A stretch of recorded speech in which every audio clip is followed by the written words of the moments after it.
Please subscribe my channel. The party sparkled with money, loud laughter, and easy confidence. My wife stood right in the middle of it all, acting like a queen who thought her throne would last forever. When she leaned close to me, I could smell wine on her breath and see pride in her eyes. I knew right away something was off. Her smile wasn't fun or teasing, it was sharp and mean. "Every man here has slept with me," she whispered, waiting for me to get angry or hurt. Those words should have destroyed me, but instead they made everything clear. Around us, important business people were laughing. Glasses clinked together and camera flashes went off. Nobody knew that everything was about to change.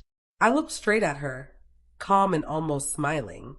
In that moment, I understood that the best way to handle humiliation is to turn it back on the person trying to hurt you in front of everyone. I whispered one short sentence back to her, quiet but precise, and watched her confidence disappear as the truth hit her hard. Her smirk froze on her face like someone had slapped her. I didn't yell or make a scene. Still, a heavy silence started to spread from her face outward. She looked into my eyes for any sign of weakness and found nothing. The guests around us felt something was wrong. That quiet instinct people have when trouble is coming, and their talking turned into soft murmurs. She let out one nervous laugh, trying to take control again, but it sounded empty and fake. I took half a step back, leaving her standing there alone to face what was coming. In my pocket, I had printed copies of text messages, dates, hotel bills, and names that connected half the people in the room to what she had done. She realized it then. Her shoulders got tight, her breathing became quick and shallow, and her hands shook around her wine glass. The power had quietly switched to me. No yelling, no big fight, just the slow realization and growing fear on her face.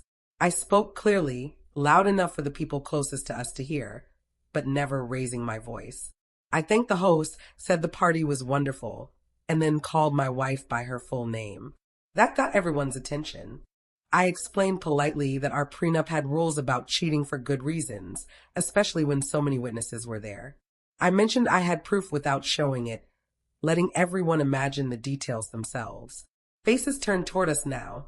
A few men stood stiff, finally understanding they weren't hidden anymore.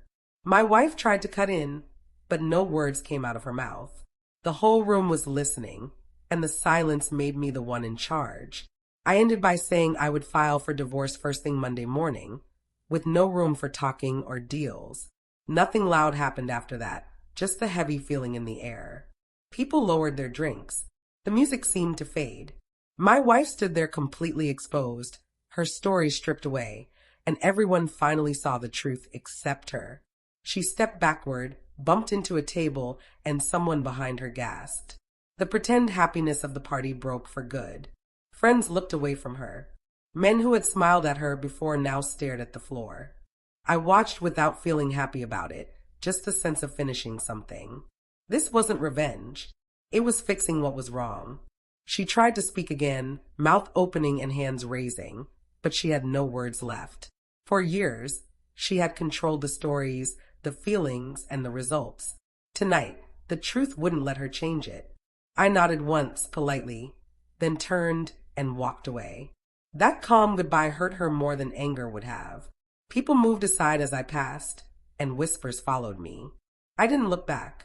I didn't need to. The humiliation she wanted to give me had nowhere to land. So it turned back on her and ate away at her image right in front of everyone who used to admire her. Outside, the cool night air felt fresh, like a clean start I didn't have to work for. I heard the doors open and close behind me, but no one followed. She couldn't come after me. She had nothing left to say. My phone started buzzing with texts, confusion, questions, people quickly changing sides. I ignored them all. Real power doesn't need to explain itself. I walked to my car slowly, enjoying the quiet. Betrayal hurts worst when it stays secret. Once it's out in the open, it can't bite anymore.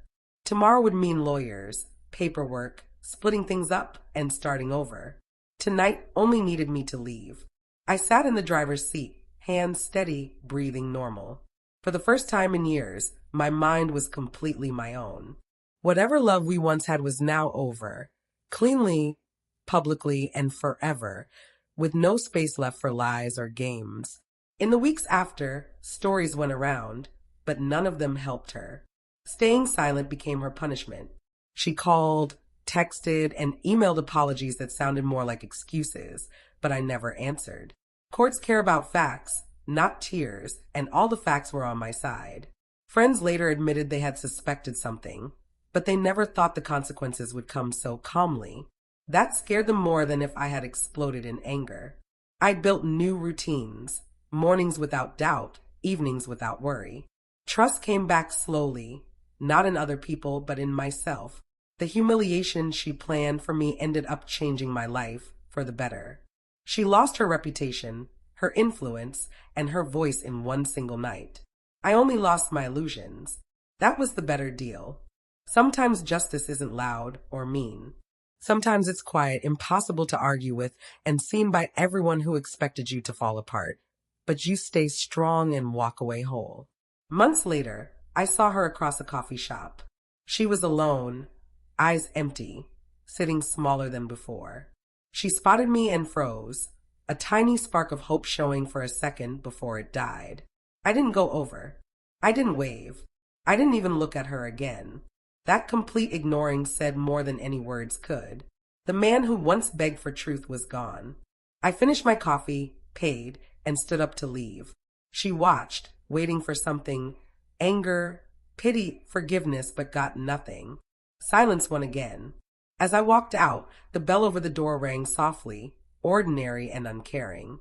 Outside, life kept going, untouched by her regret. I never looked back. Some endings don't need long talks. Some truths don't need to be shouted. And some victories are measured by how completely you leave the other person with nothing left to say.